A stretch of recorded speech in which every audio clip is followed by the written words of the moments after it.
Oke, oke, harap diaktifkan kameranya semua ya. Oke, Andre belum nih aktif kamera.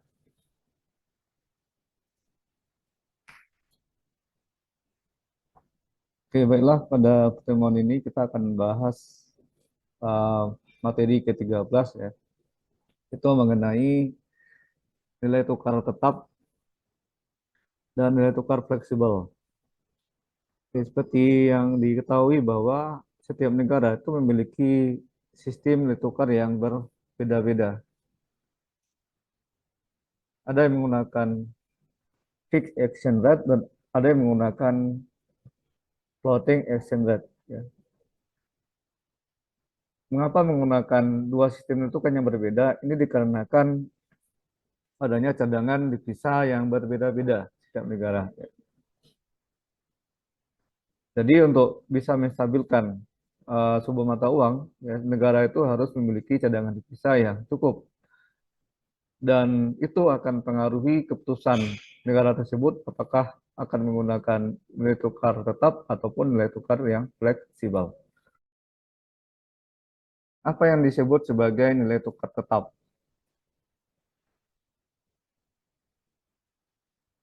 Nah, kurs tetap itu merupakan sistem nilai tukar di mana pemegang otoritas moneter tertinggi suatu negara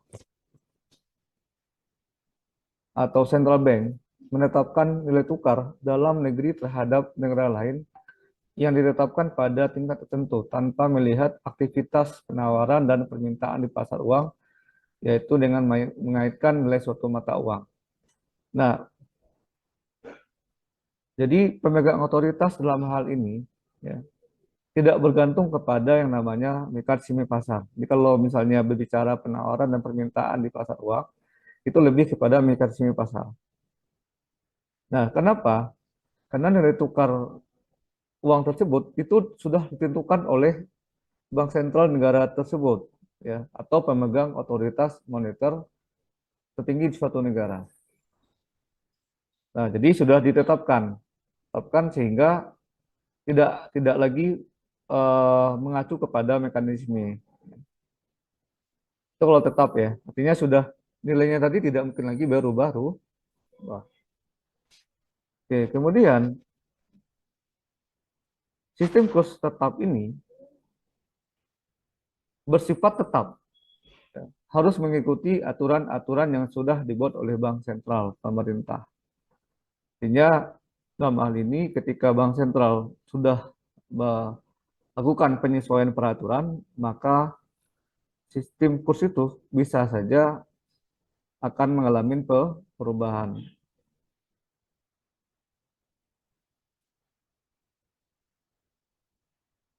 Oke, kemudian pada saat terjadi misalnya ada perubahan nilai ya, tertentu pada satu mata uang, maka bank sentral bisa saja ya, melakukan kebijakan di mana kebijakan tersebut akan berdampak kepada nilai tukar yang ada di suatu negara. Bisa saja awalnya negara tersebut karena kondisinya ya, karena kondisi tertentu ya terjadi pelemahan mata uang. Ya. Kemudian karena cadangan devisanya cukup, dirubah sistemnya menjadi sistem ditukar tetap.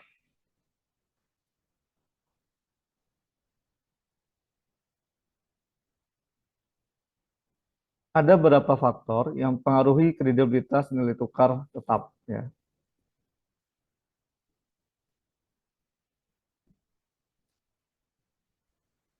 Sistem nilai tukar tetap membutuhkan disiplin kebijakan yang ketat.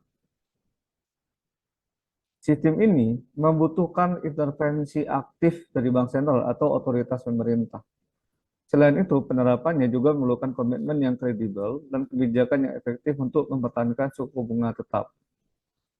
Nah, jadi dalam hal penerapan sistem nilai tukar tetap ini, diperlukan suku bunga yang juga tetap tidak berubah. Ya. Karena suku bunga itu akan mempengaruhi nilai tukar suatu negara. Ya. Nilai tukar suatu negara. Ketika suatu negara ya, mengalami penurunan nilai mata uang, maka yang dilakukan oleh bank sentralnya salah satunya adalah dengan meningkatkan suku bunga. Ya, kenapa? Ketika suku bunga itu ditetapkan, maka banyak uang masuk ke dalam negara kita. Ya. Misalnya, suku bunga di Amerika cuma 1%, sementara di negara kita 3%. Maka orang akan meminjam uang ke Amerika dengan modal 1%, dan nanti akan dimasukkan ke dalam investasi di negara kita dengan harapan akan mendapatkan 3%. Nanti artinya ada spread 2%. Ya. Itu dia tuh, itulah eh, pengaruh dari suku bunga itu. Nah, karena di sini menggunakan nilai tukar tetap, maka suku bunga itu tidak perlu dirubah sama sekali. Ya. Karena dia tetap ya, tidak ada perubahan ya. Jadi kita butuh suku bunga yang sudah stabil, itu di ranknya berapa misalnya. Misalnya kita di rank stabil misalnya 3%, maka kita tidak bisa lagi menaikkan suku bunga, berarti kita akan stabil di 3%. Ya. 2%. Tapi ini semuanya memiliki plus minusnya masing-masing. Nah, kemudian pemeliharaan nilai tukar tetap mensyaratkan bahwa satu negara memiliki cadangan devisa yang cukup. Ya. Sedangkan devisa tersebut digunakan untuk mengintervensi di pasar falas, yakni untuk menyerap variasi kecil dalam pergerakan nilai tukar. Caranya adalah bank sentral akan membeli atau menjual mata uang agar nilainya tidak berfluktuasi. Nah, itu. Jadi, pada saat terjadi pergerakan kecil saja, ya,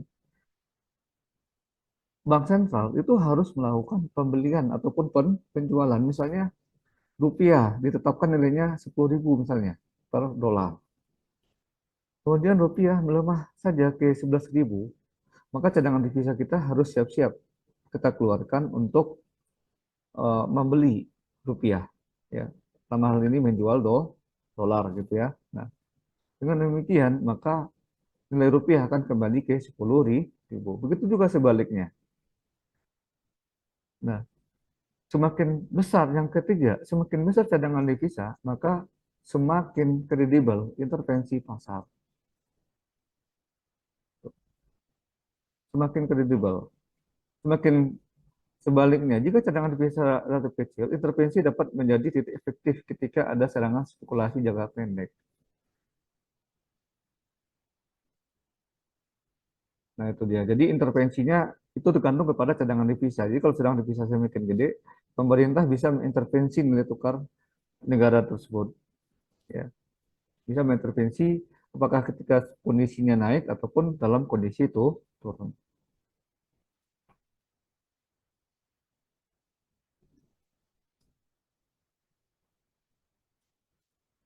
Oke, apa saja keunggulan nilai tukar tetap ini? Ya, yang pertama adalah mendukung stabilitas ekonomi karena nilai tukar tidak bergerak. Inflasi, ya, inflasi eh, impor, ya, inflasi impor itu artinya sumbangan inflasi yang berasal dari impor, ya. Inflasi impor tidak ada gitu ya. Kenapa? Karena kita menggunakan fixed exchange rate, ya. Karena di situ pun nilai tukarnya tentu tidak terdepresiasi, ya. Makanya nilai barang yang kita impor pun itu bakal sama. Sebaliknya, ketika dibiarkan mengambang, akan terjadi sumbangan inflasi barang impor, sehingga ini lebih. Jadi kalau misalnya kita ketergantungan misalnya barang-barang impor, maka sumbangan inflasinya akan tinggi kalau seandainya tidak menggunakan nilai tukar tetap. Seandainya nggak menggunakan itu. Ya, ya, oke. Nah, oke.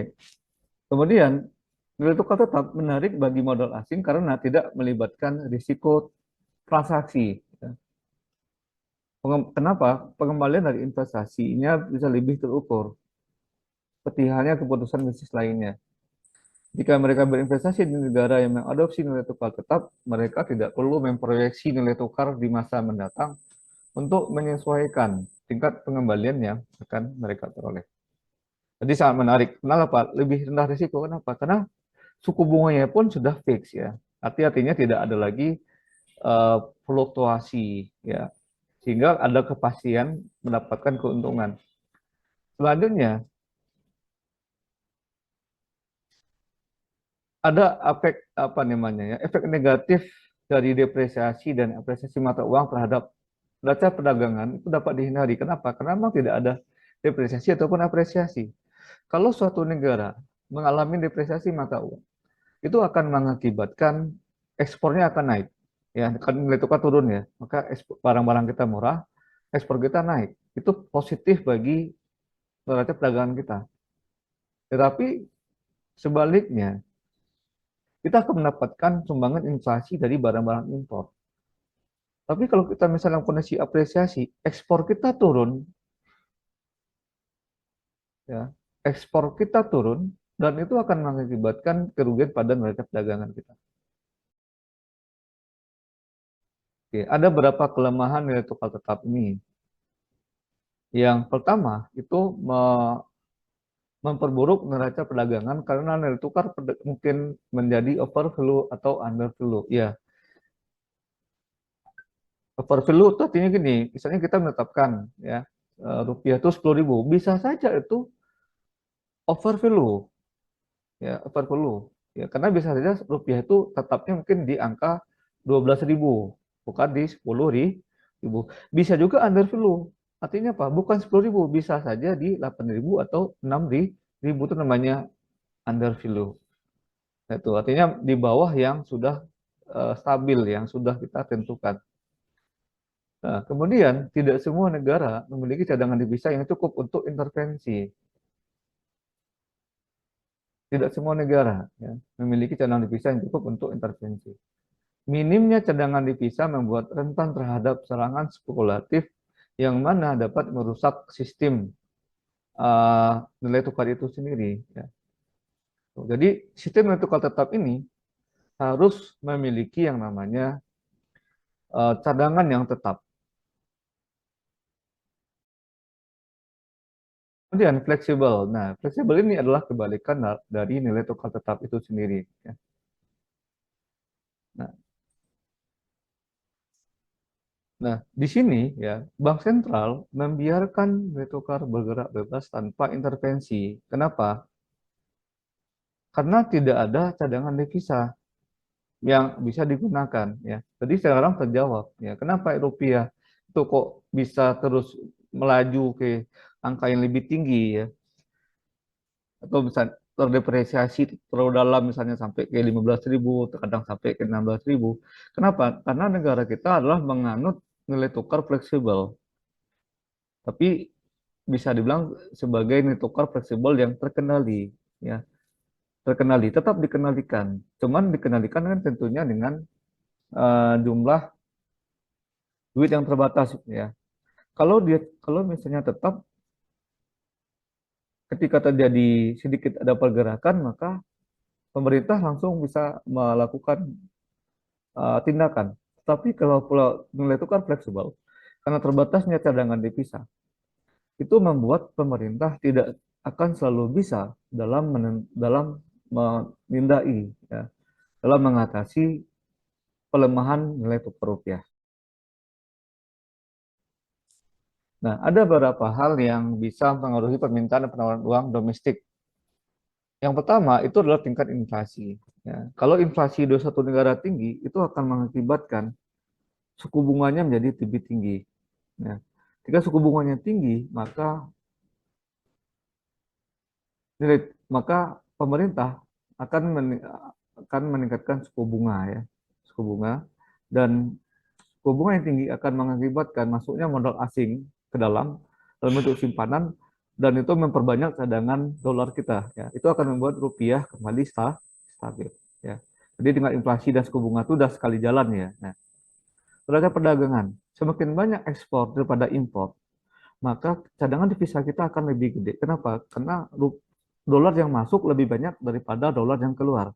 Jadi kalau neraca perdagangannya positif, maka mata uangnya itu akan mengalami penguatan. Spekulasi. Nah, semakin banyak spekulan yang memilih dolar, atau menyimpan dolar, maka rupiah tuh semakin anjlok. Makanya pemerintah harus bisa membuat berbagai kebijakan yang bisa membuat para spekulan ini tidak beraksi terlalu berani dan membuat pasar itu menjadi lebih crowded atau lebih hancur gitu ya. Nah, kemudian pertumbuhan ekonomi suatu negara itu akan mengakibatkan inflasi lebih stabil, ya. Inflasi lebih stabil dan suku bunganya tentu lebih rendah. Nah, itu akan mengakibatkan uh, rupiah akan menguat. Kenapa? Karena meningkatnya kepercayaan uh, investor ya, meningkatnya kepercayaan investor, masuk investor, kemudian investor itu masukkan uang dalam bentuk dolar, cadangan devisa kita naik, dan itu akan mengakibatkan naiknya nilai tukar rupiah. Kemudian utang pemerintah itu kan dalam bentuk dolar. Semakin banyak nilai utang pemerintah, maka itu akan mengakibatkan nilai tukar itu akan semakin tinggi. Makanya jangan heran ya, rupiah itu kalau dikorelasikan dengan hutang pemerintah itu berkorelasi positif. Kenapa? Pada saat hutang pemerintah naik, maka uh, uh, nilai tukarnya juga mengalami penurunan. Jadi ada korelasi di situ ya, ada korelasi. Tuh, makanya pemerintah harus bijak dalam menangani masalah hutang piutang ini, gitu ya. Oke, ada beberapa keuntungan nilai tukar fleksibel ini. Yang pertama adalah nilai tukar fleksibel memungkinkan kebijakan ekonomi domestik yang sepenuhnya independen. Ya, kita bisa jauh lebih independen. Ya, Eh, kebijakan ekonomi domestik itu lebih independen. Kenapa? Karena kita tidak bergantung dengan luar negeri. Ya, ya tidak bergantung dengan luar negeri jadinya. Ya, misalnya kalau terjadi kenaikan suku bunga The Fed, kita tidak terlalu takut gitu. Ya, kenapa tidak terlalu takut? Karena kita nggak perlu mengeluarkan cadangan devisa kita. Itu dia, ya tidak perlu mengeluarkan cadangan devisa kita karena ketika suku bunga The Fed sudah naik maka itu akan mengakibatkan dolar akan naik dan mengakibatkan rupiah turun sehingga kita kan harus mengcover dengan cadangan devisa. Jadi kalau karena tak ingin keluar duit kan kita kan artinya kan bergantung dengan kebijakan luar negeri tersebut.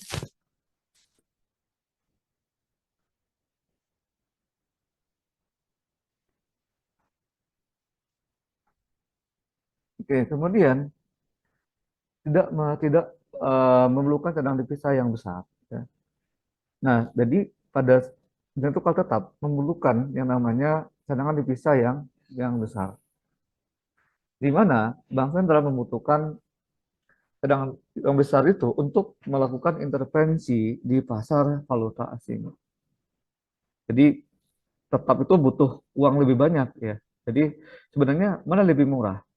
Tetap atau fleksibel? Yang paling murah tuh ya fleksibel. Makanya semenjak terjadi krisis ekonomi itu rupiah itu kan pada awalnya kan 2.500 ya. Setelah sampai di angka 16 ribu paling tinggi, akhirnya pemerintah mengambil ketetapan menggunakan floating exchange rate atau mata uang mengambang terkendali. Ya. Artinya tetap dikendalikan, tapi nggak bisa langsung dikendalikan pada saat terjadi fluktuasi. Nah, sehingga nilai rupiah itu sampai sekarang itu nggak akan mungkin balik lagi ke angka 2.500. Ini penyebabnya. Cadangan devisa kita kecil. Ya. Coba kalau cadangan devisa kita tuh bisa kuat, ya bisa kembali besar, itu bisa saja rupiah bisa saja ditetapkan di angka 2.500. Atau mungkin ditetapkan saja Rp1 1 dolar ya. Itu dia. Wah, bakal lebih enak kita berhutangnya ya. Kalau sempat Rp1 1 dolar, maka hutang kita tuh hanya senilai 400, mungkin hanya senilai 400 sampai 500 juta dolar. Artinya apa? Dengan uang setengah M saja kita sudah lunas hutang gitu ya. Itu dan bisa digunakan untuk membangun infrastruktur, bisa memperbanyak penyediaan fasilitas untuk masyarakat misalnya. Jadi sangat berguna ya. Tapi itu kan butuh waktu ya. Sekarang devisa yang kuat itu butuh waktu sehingga eh, kebijakan floating exchange rate itu bagi negara kita masih relatif lebih realistis ketimbang kita harus menggunakan nilai tukar tetap.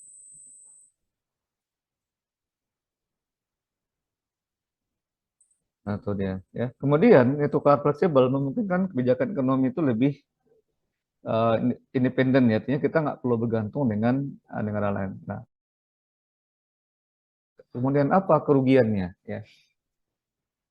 Nah, kerugian dari nilai tukar fleksibel ini adalah sebagai akibat dari depresiasi barang-barang domestik menjadi lebih murah untuk pembeli asing.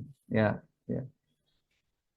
Dan produk impor lebih mahal. Jadi impor ini ya itu kalau kalau kita banyak kebutuhan untuk bahan baku impor itu sangat berisiko. Misalnya kayak pembuatan Indomie, ya.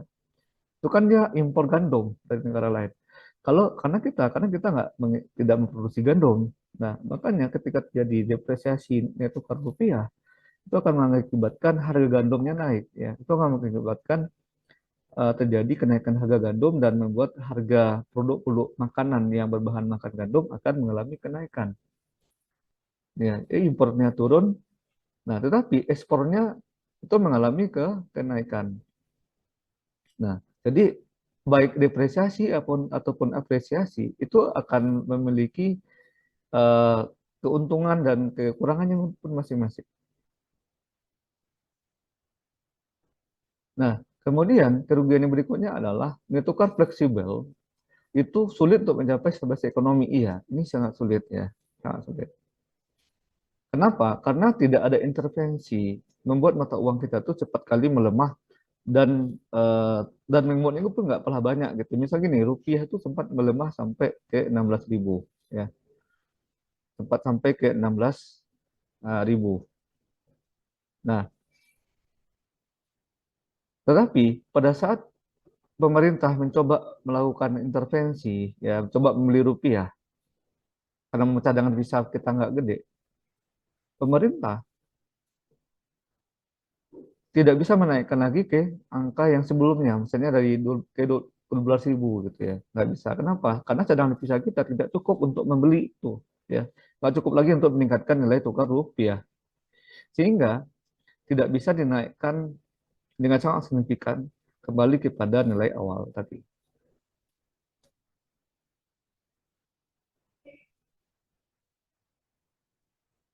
Oke, mungkin untuk materi yang ini ya kita lanjutkan pada sesi berikut ya. Oke, jadi kita mulai dari sesi diskusi ya. Jadi